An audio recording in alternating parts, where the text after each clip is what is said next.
Hello all.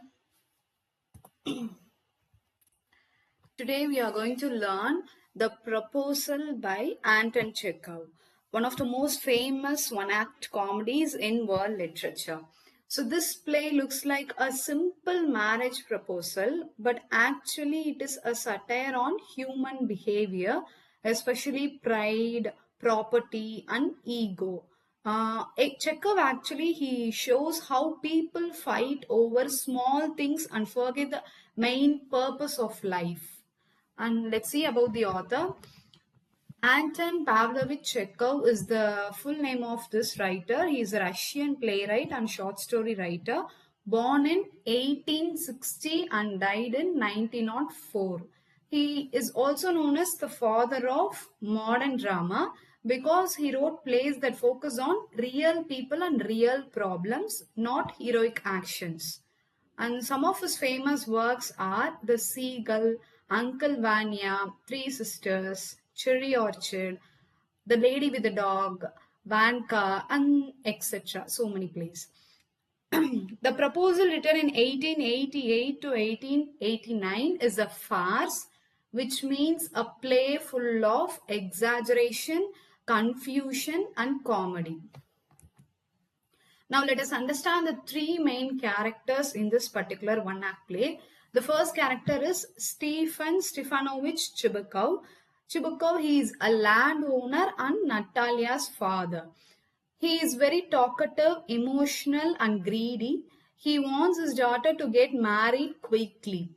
And the next character is Natalia Stefanova. She is Chibukov's daughter, age 25. She is strong-minded, practical and very argumentative. She is also very adamant and she believes strongly in defending what she thinks is hers.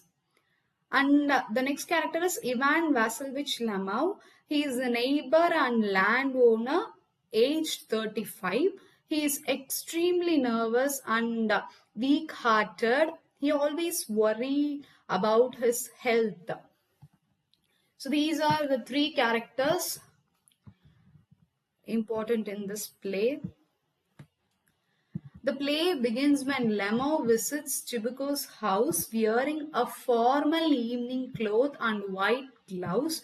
So we could see that in this image. This is the evening cloth which the Russian people they would wear for the party and some grand functions. So Chibuko is surprised because Lemov looks like he is attending a wedding or a party. Lemov is very nervous. He keeps trembling and drinking water. This makes Chibuko to think that he came to borrow money, which already shows his suspicious nature. Chibuko is very suspicious and prejudgmental. He thinks that Lamo approaches Chibuko for borrowing money, but actually that is not. He actually comes to get hand of Natalia. He comes to propose Natalia. And then after a lot of hesitation, Lamau finally says why he has come. He says he has come to propose marriage to Natalia. Chibuku, after hearing this, he becomes overjoyed and he hugs Lamau and calls him, my dear boy, you are like my son. And he is in an extreme euphoric state. This sudden change shows how Chibuku's interest in property and status and not emotions. This particular person, Lemo, is 35, is a landowner of so many lands. So obviously, Chibuku is a person who wants his son-in-law to be a rich person. So he is very excited and he welcomes the proposal. And Lemon starts talking about his health problems. While this Chibuko, the man Chibuko, he went to call Natalia, and this particular Lemon was allowed to stay alone for a while. During that time, he is thinking about his own health problems. He starts talking about his health problems, like he suffers from palpitation, insomnia, trembling, and paralysis. He says he wants to marry not for love but for a quiet and regular life. And this shows how marriage is treated as the business decisions and not an emotional bond. And he is also like he's like he already he is 35 and he wants to marry a girl because he can't wait and can't waste years, and he cannot find the ideal wife or a true love of his life after age of 35. So the society expects a person to marry quickly, so he cannot wait for finding a perfect pair for him. That is also a motive for him to get hands of Natalia immediately. And then Natalia enters. Natalia enters wearing an apron because she was shelling peas. She politely speaks to Lemo and talks about the weather and farming. Lemo tries to propose, but instead starts talking about the land boundaries which lead to the trouble. He couldn't start the exact aim what he came for. Came here to propose her, so he couldn't exactly start what were the purpose of his visit, but he is saying that he is connecting all the relations of their ancestors and their land and their good bonding between these two families. During the time he says that my oxen meadows borders your birchwood. Here starts the major conflict. He says my oxen meadows. This triggers Natalia. She says oxen meadows belongs to my family and it is not yours. So this small discussion turns into a serious argument. Here we could find that this particular oxen meadow actually belongs to Lemhouse. He is also having document and proof for that, but still they are not accepting. Who is not accepting? Natalia is not accepting. And you see, Lemo says his family owns the land for 40 years and he has the documents. Natalia says her family owned this oxen meadow for 300 years. Both refuse to accept the defeat even though the land is only 12 acres. So it is not, for them, it is not a worth for fight actually, because 12 acres is a large land as if considering in India, but for them in Russia, this land is not worth for such a fight, for such a big conflict, but still they are fighting to prove who is right and who is wrong. So Lemon claims that his aunt's grandmother gave this meadow to the peasants for this particular Natalia's family before 40 years in exchange for making bricks. He has the document providing the ownership. And then Natalia claims that her grandfather and great grandfather believed their land extends to burnt marsh, meaning that the oxen meadow is also covered under their lands. Like burnt marsh is the place up to which this Natalia's family's land is found. So they are having this oxen meadows for 300 years. This is the statement of Natalia.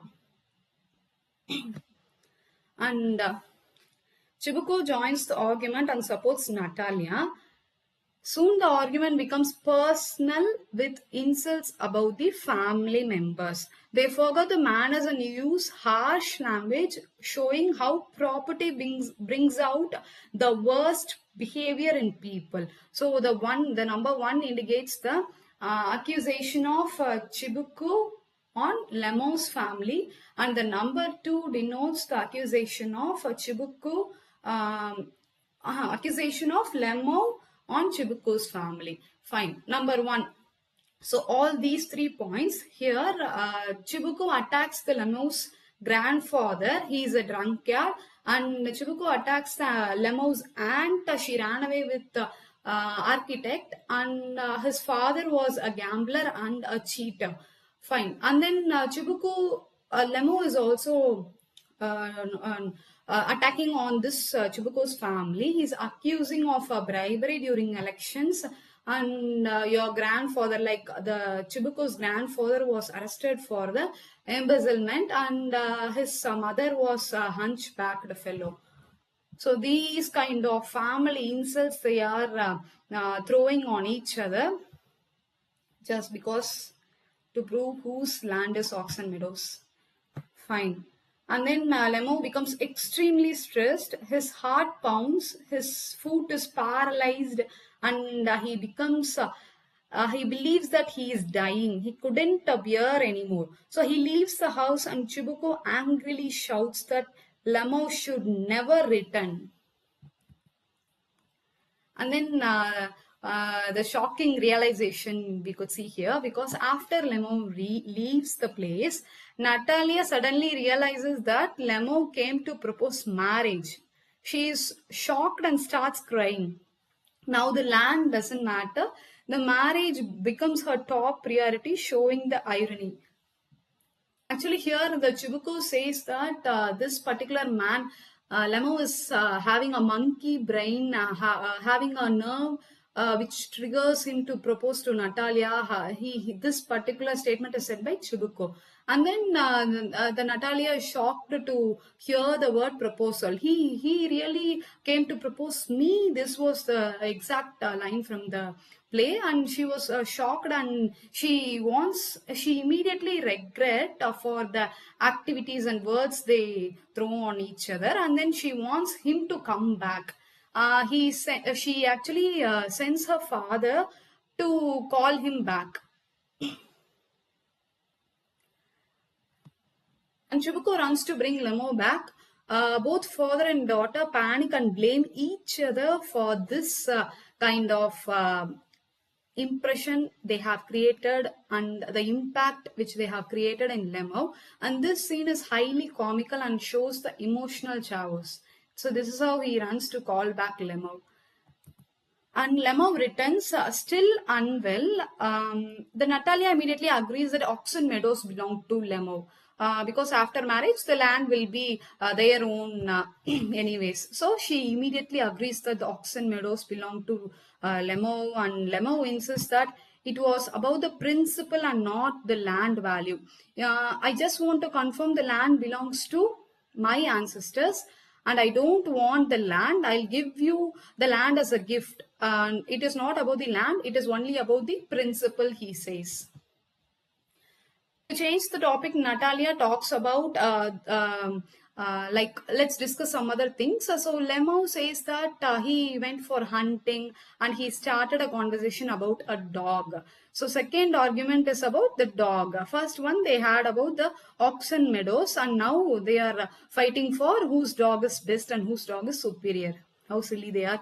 So they changed the topic, and this new argument erupts when Lemo mentions his hunting dog Gesser has gone lame and he paid 125 rubles for the dog. Here, this makes Natalia to immediately declare that this particular Gesser is actually not a perfect dog or worth dog for 125 rubles. She says about her own dog, Squeezer, which is more superior and costs just 85 rubles. See how?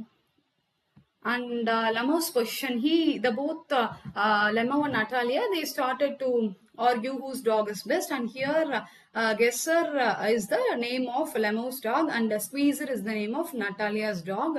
Lemo's position, Squeezer is the first rate dog. Squeezer has a Gezer is the first rate dog, said by Lemo, and then he criticizes the Squeezer. Squeezer has an overshot jaw, making him a bad hunter. Overshot jaw means it makes the a dog a bad hunter, which is not a proper hunting dog, and it is an utter waste. And then the Natalia says that Squeezer is thoroughbred, a son of lesser and stressor, and Squeezer is a son of slasher and pusher. So this makes her to prove that Squeezer's lineage or the Squeezer's family line is known to her, but Gesser's family line is not known to Lemau. She is insisting this statement. And then the argument intensifies. Chibuko again supports Natalia. He is also entering into this argument. They argue about the dog's quality, hunting stories, and insults. This shows how the characters can't stay calm. And this Chibuko enters and he says Lemo's Gesser has two defects. One is he is very old. Gesser is very old, and Gesser, it is short in muzzle. Its face and its mouth is very short, and it looks like a puppy, which cannot scare the animals while hunting. So then this Lemma was also saying that he is defending his Gezer can run neck to neck with Coat's dog, while Squeezer chased sheep instead of fox. He is also commenting on Squeezer. And Lemo also calls Chibuko as a social climber, snake. So the argument goes out of control. And Lemo cannot handle the stress. He collapses and he becomes unconscious. His heart bursts. His shoulders come off. He faints in the armchair. He becomes unconscious. After seeing this, both the father and the daughter, they don't know what to do. And Natalia screams, he is dead. Chibuko panics, calling for water and doctor. Till now, they don't know he is having palpitation, anxiety, stress attack, and all. Now they are worried more about his health. See, and then after that, he came to the consciousness, and then they arranged a marriage in a hasty manner. He actually Lemo wakes up in a confused state. Chubuko quickly declares them they are engaged. This is the exact line said by Chibuko, the father. She is willing and all that and so on. I give you my blessings, but please just leave me in peace. This is the exact statement. Actually, he is confessing that she is willing for the marriage, and he is also giving his blessing as a father, and just leave me in peace. You both fight and I'll be in peace. He's like that. And then the particular scene, Lamo cannot understand the situation. He just wakes up from his giddiness, and then he sees Natalia. Natalia kisses him, and he is like, okay, fine, we came for a marriage proposal, and whatever happens is like a dream. He forgets everything. Fine. And then happy ending. Even now, the girl Natalia, she's asking, now can you admit that Squeezer is better than Guesser? And Lemo says, he is worse. And Natalia is like, worse, worse, worse. This is the last line of the play, worse, worse, worse.